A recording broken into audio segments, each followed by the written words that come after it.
Doctor doctor कशी आहे माझी मुलगी? तुम्ही म्हणाला होतात MRI रिपोर्ट आले की सांगाल म्हणून, नाही का? हो, हे पहा, माझ्याकडे रिपोर्ट्स आलेत, पण रिपोर्ट्स फारसे चांगले नाही.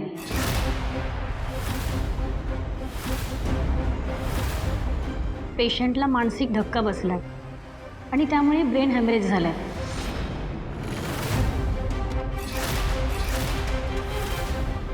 आणि इंटरनल ब्लिडिंग झाल्यामुळे पेशंटची अवस्था फार क्रिटिकल आहे.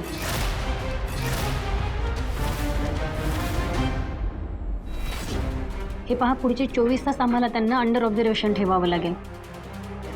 त्याशिवाय आम्ही काहीच सांगू शकत नाही.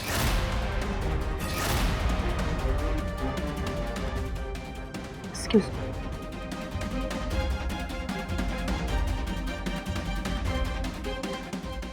आई ए लक्ष्मी, तू अशी खचून नको जाऊस. आपल्या जादूला काही होणार नाहीये, मी सांगतोय ना तुला.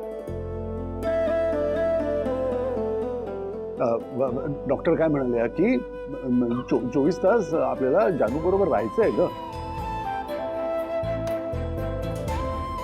ती यातनं बाहेर पडणार आहे, अगदी ठणठणीत बरी होणार आहे आपली जानू. हा, मी सांगतो ना तुला ते. पण तुझा धीर नाही सोडून चालायचं आपल्याला.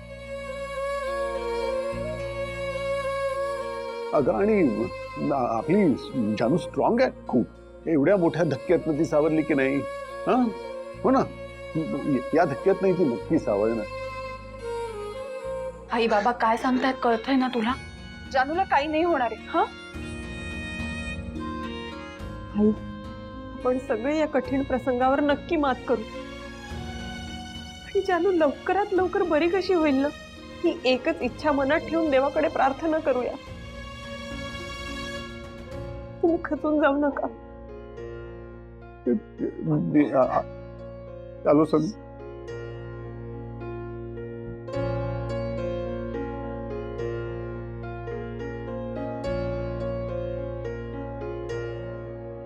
मी जानूकडे थांबते.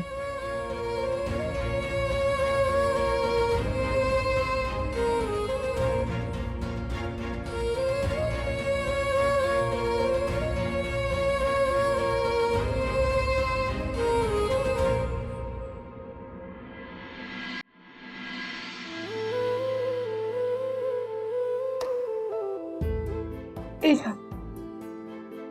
ए बाळा उठ ना. अगं, तुला माहितीये, ज्या दिवशी जयंतराव तुझ्याशिवाय घरी आले, काळजाचा ठोका चुकला का? त्या दिवसापासून काळजाचा एक कप्पा जणू मेलाच. तो कप्पा तसाच घेऊन पुढे पुढे सरकते तुझी आई. तू नाहीयेस ही कल्पना सहनच होत नाही ग. पण काय करणार होते? तू नव्हतीस. सगळे सांगत होते की जानू नाहीये या जगात. माझं मन मान्य करायला तयार नव्हतं, पण तू नव्हतीस ना ग. तसंच पुढे पुढे आयुष्य सरकायला लागलं होतं.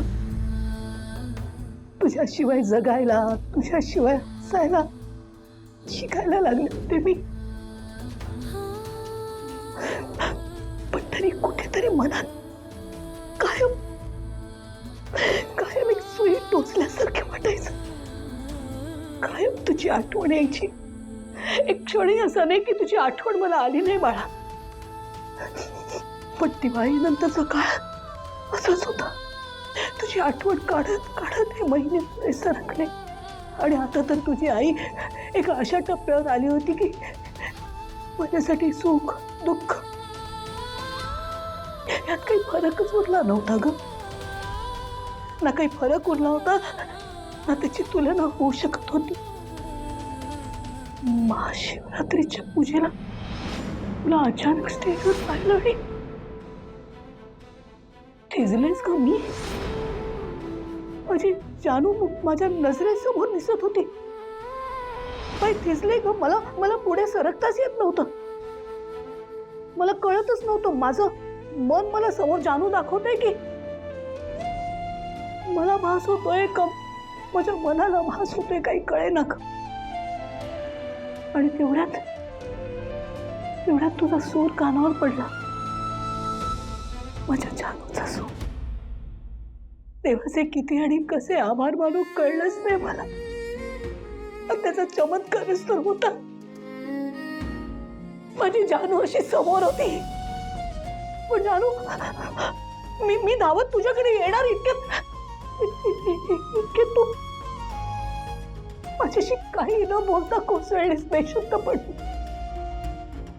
असं का करशील तू, सांग मला जानू. अगं आईला तुला जवळ घ्यायचं होतं, तुला भेटायचं होतं, तुझ्याशी बोलायचं होतं. इतके प्रश्न माझ्या मनात ते सगळे तुला विचारायचे होते आणि तू अशी पुन्हा बेशुद्ध नाही. असं नाही करू शकत तू माझ्या बरोबर.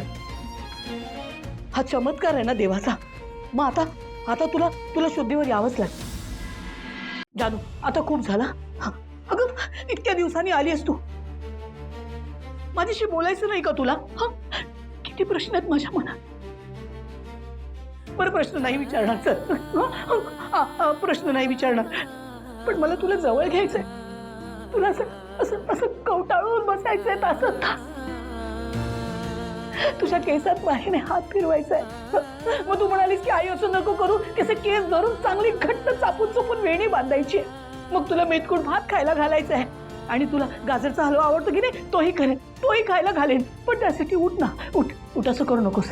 हे बघ ऐक माझा जानू, आता मी रागवेन तुझ्यावर. ते काही नाही. हे बघ आता मी तुझं काही ऐकणार नाही. तुला माझं ऐकायचंय. मी आई आहे तुझी. अगं हे बघ इतक्या दिवसांनी तू भेटलीस मला आणि पुन्हा अशी अंतरुणाला खेळशील का? नाही जानू, तू देव आहे ना, तो आपली परीक्षा पाहतोय, पण आपण त्याचा खेळ हाणून पाडायचा आहे. त्याचं काही होऊ द्यायचं नाही. आपण तू उठ आधी. तुम्ही दोघी बाजूला उभ्या राहा. माझ्या आणि माझ्या लेकीच्या मध्ये तुम्ही येऊ नका. आई हे बघ त्यांचं काही ऐकू नको. या आल्या मोठ्या सांगायला, पण मी आई आहे तुझी. मी तुला ओरडणार, डापरणार. इतके दिवस माझ्यापासून लांब राहिलीस तू आणि आता तू ऐकलं नाहीस ना. या दोघींचं ऐकणार नाही. मी तुला शिक्षा करेन, बाहेर उभं करेन, कान धरायला लावेन. आई मग माफी मागशी. मग म्हणशील आई मला माफ कर म्हणून. मग अजिबात माफ करणार नाही मी तुला. जानू उठ ना ग बाळा. ऐक ना आईचं. मी हात सोडते ग, असं नको करूस. अगं तू गेलेस ना तेव्हापासून घरातलं चैतन्य गेलं. पुन्हा माझी हसणारी जानू मला घरी हवी आहे. मला सांग ना ग तिला. सांग ना, माझं नाही ऐकत आहे ती. सांग ना तिला. सांग ना जानूला घरी परत चाल म्हणून. माझं ऐकत नाहीये ती. सांग ना तिला.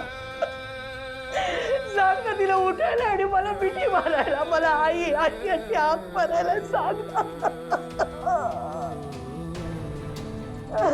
जानू उठ ना. जानू बाळा उठ ना.